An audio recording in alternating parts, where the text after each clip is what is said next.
મારા વાલા ભાઈઓ અને બહેનો, ફરી એકવાર સ્તવન બાઇબલ અભ્યાસમાં આપનું હાર્દિક સ્વાગત છે. મિત્રો, આ કાર્યક્રમમાં આપણે સાથે મળીને પવિત્ર ગ્રંથ બાઇબલનો અભ્યાસ કરી રહ્યા છીએ. આપ નિયમિત રીતે અમારા આ કાર્યક્રમમાં સામેલ થાઓ છો તે બદલ ધન્યવાદ. આજે આપણે ઉત્પત્તિના પ્રથમ અધ્યાયની 26થી 31 કલમો જોઈશું. તેમાં ઈશ્વરે શા માટે માણસનું સર્જન કર્યું તે વિશે વધુ ઊંડાણથી શીખીશું. તો આવો દેવના સેવક મારફતે દેવનું વચન શીખીએ.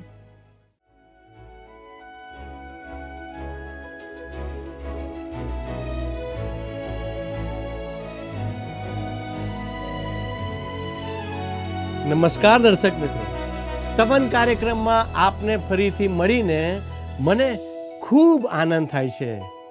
ઉત્પત્તિના પુસ્તકના અભ્યાસમાં આગળ વધતા આપણે પ્રથમ અધ્યાયની 26મી કલમ વાંચીએ. અને દેવે કહ્યું કે આપણે પોતાના સ્વરૂપ તથા પ્રતિમા પ્રમાણે માણસને બનાવીએ અને સમુદ્રના માછલા પર તથા આકાશના પક્ષીઓ પર તથા ગ્રામ્ય પશુઓ પર તથા આખી પૃથ્વી પર તથા પૃથ્વી પર પેટે ચાલનારા સઘળા પ્રાણીઓ પર તેઓ અમલ ચલાવે.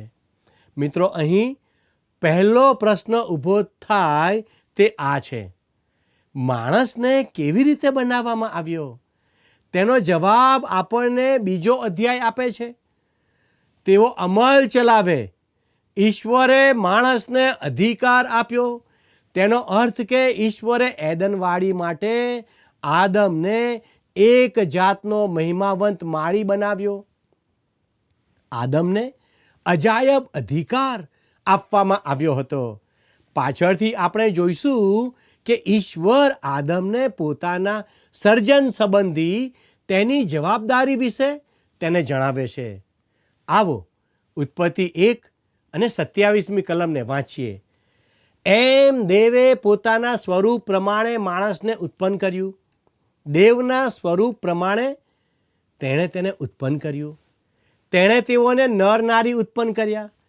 અહીં માનવના સર્જનનું સરળ સત્ય મળે છે. અહીં હિબ્રુ શબ્દ બારા ત્રીજી વાર વપરાયેલો છે, જેનો અર્થ શૂન્યમાંથી સર્જન થાય છે. ઈશ્વરે માણસનું સર્જન કર્યું. તે કંઈક જુદો જ હતો. બારા શબ્દ ઉત્પત્તિની પ્રથમ કલમમાં વપરાયો તે જ છે. આદિએ દેવે આકાશ તથા પૃથ્વી ઉત્પન્ન કર્યા. ઈશ્વરે પ્રથમ ભૌતિક વિશ્વ બનાવ્યું, પછી તેમણે જીવન સર્જ્યું. ઉત્પત્તિ 1 અને 21માં લખ્યું છે, અને દેવે મોટા માછલાને તથા હરેક પેટે ચાલનારા જીવજંતુઓને જે પોતપોતાની જાત પ્રમાણે પાણીએ પુષ્કળ ઉપજાવ્યા. હવે ઈશ્વરે માણસને બનાવ્યું તે વિશે જોઈએ. એમ દેવે પોતાના સ્વરૂપ પ્રમાણે માણસને ઉત્પન્ન કર્યું. વહાલા દર્શકો, ઈશ્વરે માણસનું સર્જન કર્યું તેની માહિતી બીજા અધ્યાયમાં છે.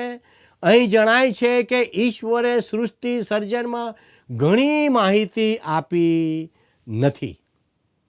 આદિએ દેવે આકાશ તથા પૃથ્વી ઉત્પન્ન કર્યા, એટલી જ માહિતી આપવામાં આવી છે. અને આપણે એટલું જ જાણી શકીએ છીએ.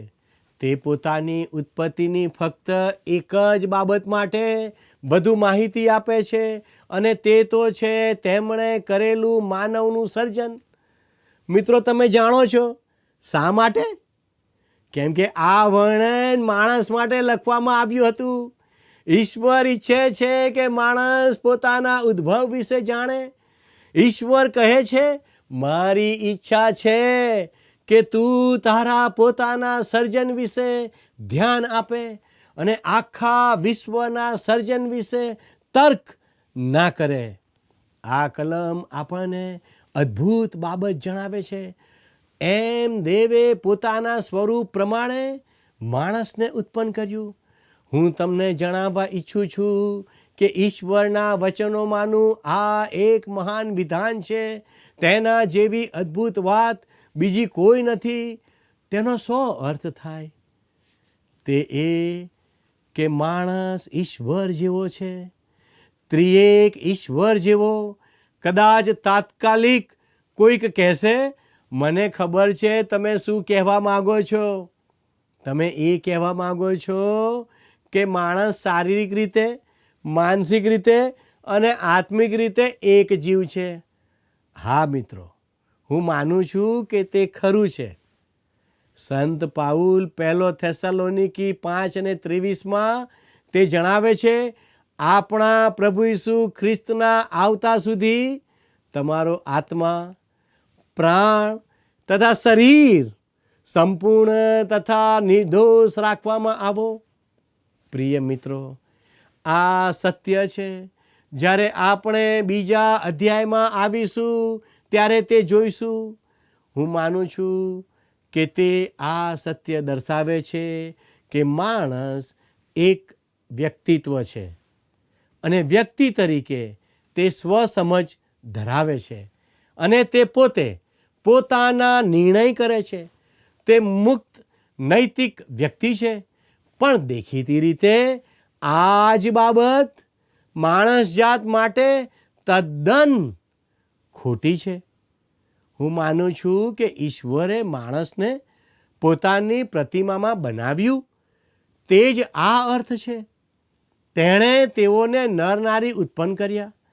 આ કલમમાં આપણને વિગતો આપવામાં નથી આવી કે માણસ કેવી રીતે બન્યો અને સ્ત્રી કેવી રીતે બની. બીજા અધ્યાયમાં આવીએ ત્યારે તે જાણવા મળે છે. તેથી જ હું કહું છું કે ઈશ્વરે પોતાના મહાન સૃષ્ટિના સર્જન વિશે આપણને વધુ માહિતી આપી નથી. જેમાં આપણે રહીએ છીએ તે આપણને ઉત્પત્તિ સંબંધી બીજો એક અધ્યાય આપી શક્યા હોત, પણ તે સર્જનહાર છે. તે સિવાય તે બીજો કોઈ ખુલાસો આપતા નથી. આ બાબત આપણને અગત્યના સત્ય પાસે જે હિબ્રુઓને પત્રના 11મા અધ્યાયમાં મળે છે ત્યાં લઈ જાય છે. વિશ્વાસથી આપણે સમજીએ છીએ કે ઈશ્વરના શબ્દથી જગતો ઉત્પન્ન થયા. એટલે જે દ્રશ્ય છે તે દ્રશ્યમાન વસ્તુઓથી ઉત્પન્ન થયા નથી. જે વસ્તુઓ આપણે આજે જોઈએ છીએ તે જે પહેલાં કદી અસ્તિત્વમાં ન હતી તેમાંથી બનાવવામાં આવી છે. ઉત્પત્તિ અથવા સર્જન શૂન્યમાંથી ઉત્પન્ન કરવામાં આવ્યું. કોઈ કહે કે આ સમજાવો. પ્રિય મિત્ર, હું તે સમજાવી શકતો નથી અને ઉત્ક્રાંતિવાદ પણ તે સમજાવી શકતો નથી. ઉત્ક્રાંતિવાદે કદી પણ શૂન્યમાંથી સર્જન કેવી રીતે થયું તેનો ઉત્તર આપ્યો નથી.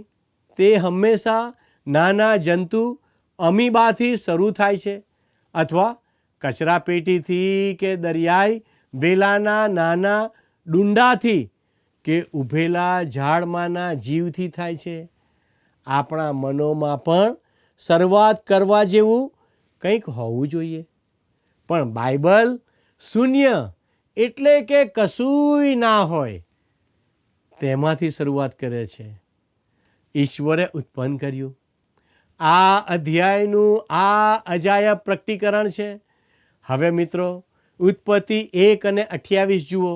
અને દેવે તેઓને આશીર્વાદ દીધો અને દેવે તેઓને કહ્યું કે સફળ થાવ ને વધો ને પૃથ્વીને ભરપૂર કરો ને તેને વશ કરો અને સમુદ્રના માછલા પર તથા આકાશના પક્ષીઓ પર તથા પૃથ્વી પર ચાલનારા સઘળા પ્રાણીઓ પર અમલ ચલાવો. મિત્રો, આપણને અહીં જોવા મળે છે કે ઈશ્વરે આ જીવ અથવા માણસને કંઈક અલગ બાબત બક્ષી છે. તે પ્રથમ માણસને કહે છે સફળ થાવ ને વધો ને પૃથ્વીને ભરપૂર કરો. જ્યારે ઈશ્વરે સ્ત્રીને બનાવી ત્યારે પણ તે આ જ વાત દોહરાવે છે. ઈશ્વર જ છે જેમણે જાતીયતાનો વિષય ઉપજાવ્યો છે. વાલા મિત્રો, રસપ્રદ બાબત એ છે કે આપણી પેઢીને લાગે છે કે તેમણે કોઈ નવી શોધ કરી છે કે તેઓ જાતીયતા શોધનાર વ્યક્તિ છે. પણ મિત્રો, ઈશ્વર અહીં શરૂઆતથી જ તે વિશે જણાવે છે. હકીકતમાં ઈશ્વરે માણસને આ વિશ્વમાં લાવવા 4 રીતો વાપરી છે. એક સીધી ઉત્પત્તિ દ્વારા, જેનાથી આદમને બનાવવામાં આવ્યો. બીજી રીત છે આડકતરી રીતે, તેનાથી હવા ઉત્પન્ન થઈ. ત્રીજી રીતથી છે કુંવારીથી જન્મ, આ રીતે પ્રભુ ઈસુ માનવ કુટુંબમાં જન્મ્યા. અને ચોથી રીત છે કુદરતી વંશવેલા વડે, અને તે આજે જાણીતી રીત છે. સાચે જ આપણે કુદરતી વંશનું સ્તર ઈશ્વરે કદી ઈચ્છ્યું ન હતું તે સ્તરે ખેંચી કાઢ્યું છે. ઈશ્વરે માણસને જન્મ આપનાર તરીકે બનાવ્યો છે. તે બાબત અજાયબ છે અને મહિમાવંત સત્ય છે. તેને આજે માણસ જેમ કરી રહ્યો છે તેમ ખરાબ કે ભ્રષ્ટ બનાવી ન શકાય. વાલા દર્શક મિત્રો, લોકો ગંદા લખાણો લખે છે, ભ્રષ્ટ પુસ્તકો લખે છે અને તેને સાહિત્ય કહે છે. તેઓ ગંદા અને દુષ્ટ ચિત્રો દોરે છે, તેને કળા કહે છે. જોકે કેટલાક ટીકાકારો આવી બાબતોની વિરુદ્ધ બોલે છે. તેને માટે પ્રભુનો આભાર. આજે જેને કળા કહેવામાં આવે છે તે તો બંડખોરી અને અણગમારૂપ છે. તેને બિલકુલ કળા ન કહેવાય. તે જગતમાં નિર્લજ્જતા સિવાય કશું નથી. અને આવું ફક્ત પૈસા મેળવવા માટે કરવામાં આવે છે. આ રીતે જાતીયતાની નિંદા થાય તેવું ઈશ્વરે કદી ઈચ્છ્યું નથી. ઈશ્વરે માણસને પોતાની પ્રતિમા મુજબ બનાવ્યો. ઈશ્વરને વ્યક્તિત્વ છે, તે વ્યક્તિ છે, અને માનવને અમર્ત્ય આત્મા આપીને તેમણે તેને સાચું વ્યક્તિત્વ આપ્યું છે. માણસને સ્વસભાનતા હોય છે, તેને મુક્ત પસંદગીનો અધિકાર છે અને તેની અલગ જ નૈતિક જવાબદારી છે. તેને ઈશ્વરે પોતાના સ્વરૂપમાં બનાવ્યો છે.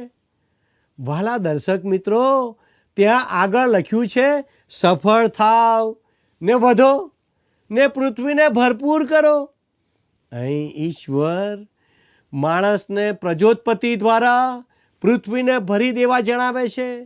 ઈશ્વર ભરપૂર શબ્દ વાપરે છે, તે ધ્યાનમાં લો. ઈશ્વર માણસને પૃથ્વીને વશ કરવા કહે છે. હું માનું છું કે આ આપણા સમયમાં શિક્ષણ અને વૈજ્ઞાનિક શોધનો પાયો છે. વહાલા મિત્રો, પવિત્ર શાસ્ત્ર બાઇબલમાં નીતિવચનો 25:2 કહે છે કે કોઈ બાબત ગુપ્ત રાખવી એમાં ઈશ્વરનો મહિમા છે, પણ કોઈ વાતનો પત્તો ખોળી કાઢવો એમાં રાજાનું ગૌરવ છે. વહાલા દર્શક મિત્રો, ઈશ્વર હીરાઓને પૃથ્વીમાં છુપાવે છે અને તે માણસે ખોદવું પડે તે રીતે ખજાનો દાટી રાખે છે. આ બાબત આજે જ્ઞાન માટે સાચી છે, ઈશ્વરના વચનના અભ્યાસ માટે સાચી છે. ઈશ્વર ઈચ્છે છે કે આપણે પ્રયોગશાળામાં જઈએ, કસોટી નળી અને સૂક્ષ્મ દર્શક યંત્રનો ઉપયોગ કરીએ, પણ તેને બદલે માણસ તો એટમ બોમ્બ શોધી કાઢે છે અને તે આજે માનવી કુટુંબનો નાશ કરે છે. અમલ ચલાવો, આ તો ઈશ્વરે માણસને આપેલી આજ્ઞા છે. આદમ ફક્ત વાડીનું ઘાસ કાપનાર માળી ન હતો. ઈશ્વરે માણસને આ પૃથ્વી પર અમલ ચલાવવા બનાવ્યો હતો. મને લાગે છે કે જેમ આપણે ઘરમાં એર કન્ડિશનને કાબૂમાં રાખીએ છીએ, તેમ આદમ વાતાવરણને કાબૂમાં રાખતો હશે, ખરું ને? તે આ પૃથ્વી પર અમલ ચલાવતો હતો. આવું આપણે પ્રભુ ઈસુ ખ્રિસ્તમાં જોઈએ છીએ. જ્યારે તે અહીં પૃથ્વી પર હતા ત્યારે તેમને કુદરત પર અધિકાર હતો. તે તોફાનને કહી શકતા હતા, શાંત થા.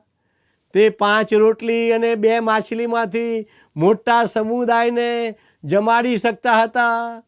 મિત્રો, મને લાગે છે કે આદમે પણ તેના પતન સુધી આ બધું કર્યું હશે. તેના પતનને લીધે તેણે ઈશ્વરે આપેલ અધિકાર અથવા અમલને ગુમાવી દીધો.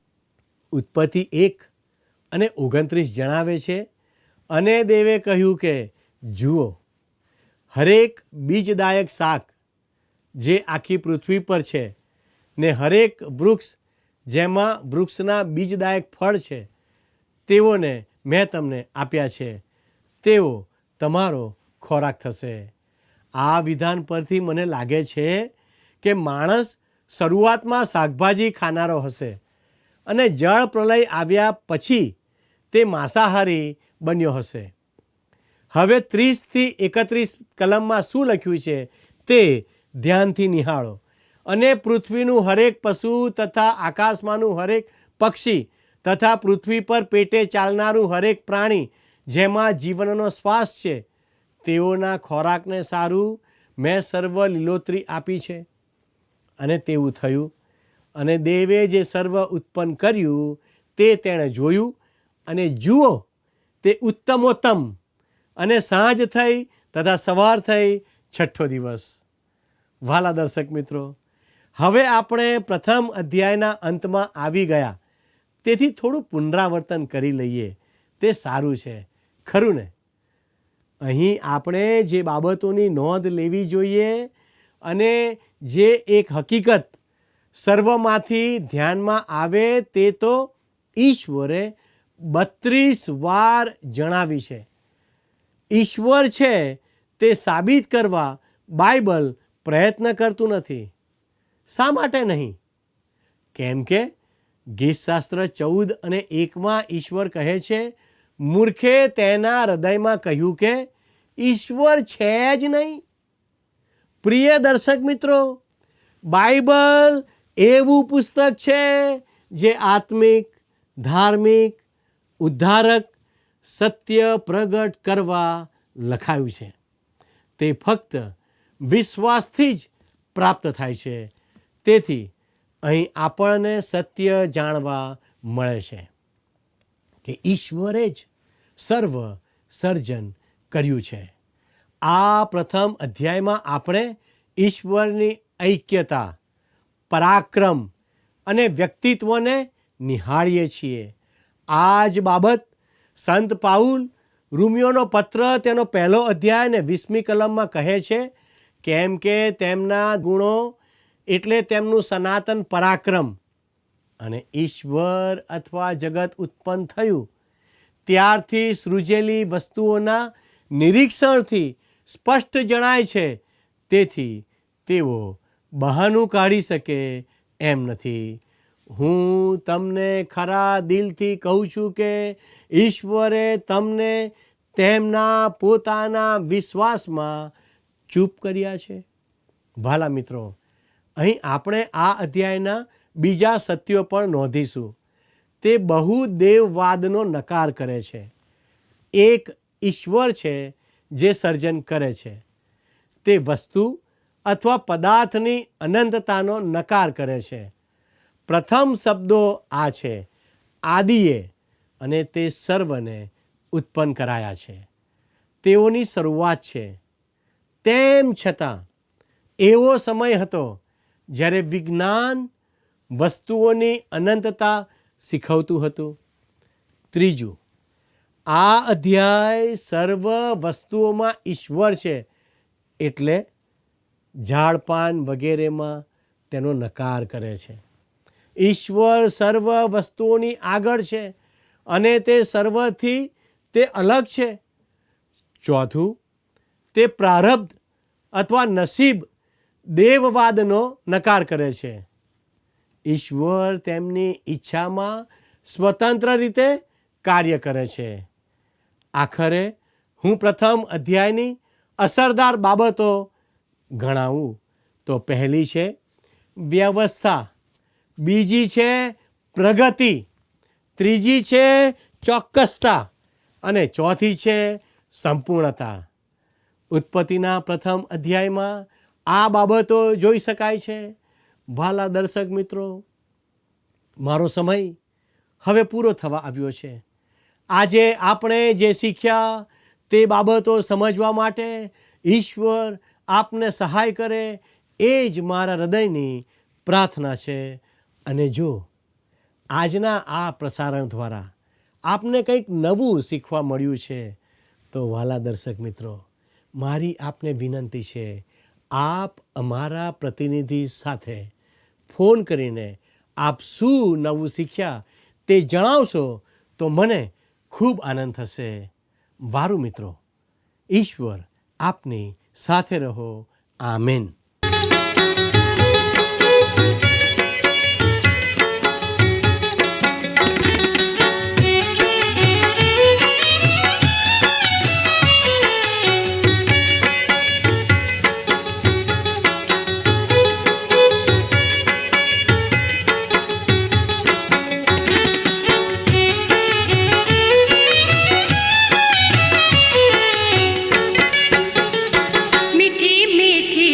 પ્રીત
ઈશ્વરે માણસનું સર્જન કર્યું, કેટલું સરસ!